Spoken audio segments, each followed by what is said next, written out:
This is the Barbados Today afternoon news for Tuesday, May 15th. Thank you for joining us. I am Mary-Claire Williams. Our top story this afternoon, the familiar chaotic scenes at the River Van Stand are expected to be a thing of the past with the opening of the new terminal. This morning, Transport and Works Minister Michael Lashley opened the facility that has shared terminal gates to service the more than a dozen routes.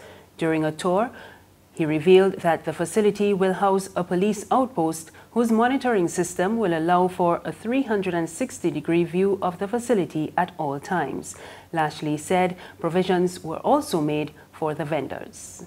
We want to really have a look that is really fitting of a modern Barbados. Still keeping the Charter House look, but of course we have also to make the vendors feel. I must say that they've done an outstanding job in this economic times, and the vendors will continue to make a contribution to the Barbadian economy, and so we must give them better facilities out here, so that will be included in the second phase. This phase is about $3.2 million or so, I believe. I know that was allocated on the budget. There are no cost overruns out here. We have an elevator, we have cameras in already, and we have improved lighting for the traveling public. The Barbados Water Authority says it will meet its mid-year targets for completing the injection wells. BWA General Manager Keith Roy Halliday gave the update this morning on the sidelines of the official opening of the Constitutional River Terminal. That would allow us, as you all know now, to divert the effluent to give us some control over sewage in the streets, the overflows in the streets. From there then we get on the ground, we look at what's happening, determine the remedy, and we move it forward. But as you've understood always, principally we just wanted to control the overflows in the street. Then we go to effecting some sort of remedy. Then we look at the long-term effects of whatever needs to be happening at that stage. We did have a little bit of an issue at the Aqua Beach facility. We've isolated that, so that is now secure. We work with NCC as best as we can to clean up that area.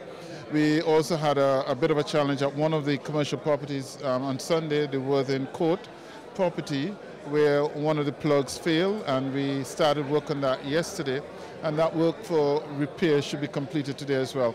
Registrar of the Supreme Court, Barbara Cooke-Alleyne, says plans are moving ahead for the relocation of the Supreme Court complex. The building was ordered closed last month to allow authorities to deal with environmental issues there. Cooke-Alleyne says in the meantime, the court is operating on a skeleton staff. We are looking at avenues, but at this stage I can't disclose much until we talk to the union and to the other stakeholders. But we are looking to relocate. In the meantime, we're still operating on a skeleton staff. It's not affecting the records department. The marriages, births, and deaths, that's still working at full steam. Right in there to there any morning, you see how long the lines are. It's affecting the court system itself. Only criminal courts are working and not the civil courts.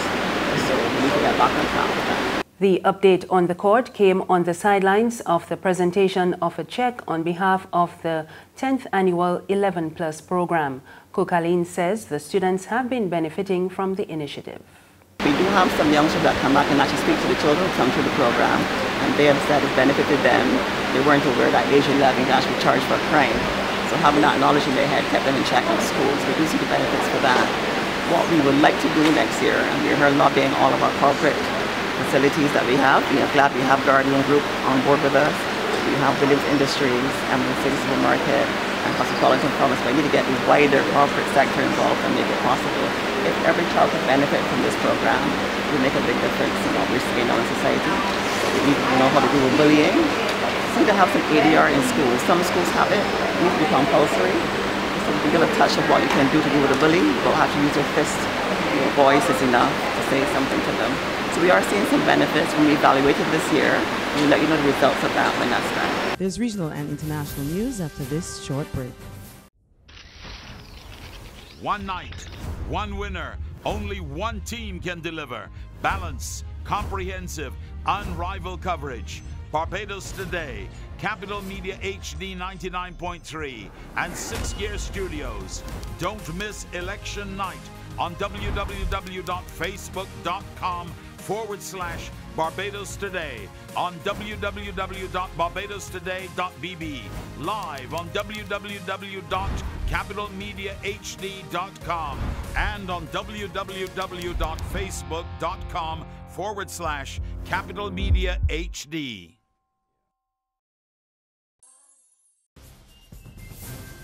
Thank you for staying with us. We're back with news from the region. St. Lucia's former Prime Minister Stephenson King is recommending curfews be included in disaster planning ahead of the 2018 hurricane season.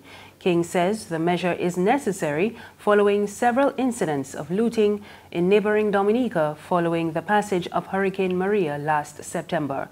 We get more in this report from HDS News. He says he witnessed firsthand many businesses being vandalized following the passage of Hurricane Maria in Dominica. What transpired in Dominica, which I at one time thought was one of the more civil societies in the Caribbean, when we see the level of looting very early and even throughout, almost a total breakdown of law and order, we here in St. Lucia must prepare ourselves for that. So for me, in my own assessment and view, I believe the moment, the day before the country, or the night before, the morning when the country is shut down, it should be a kind of quote-unquote curfew until such time as we believe we can lift it where the general public can go out. The Dominica Association of Industry and Commerce described looting on the island as a human hurricane. King says St. Lucia must learn from Dominica's unfortunate situation. The Guyana government has condemned recent social media posts made by prisoners at the New Amsterdam prison on Mother's Day, which showed them partying and drinking alcohol.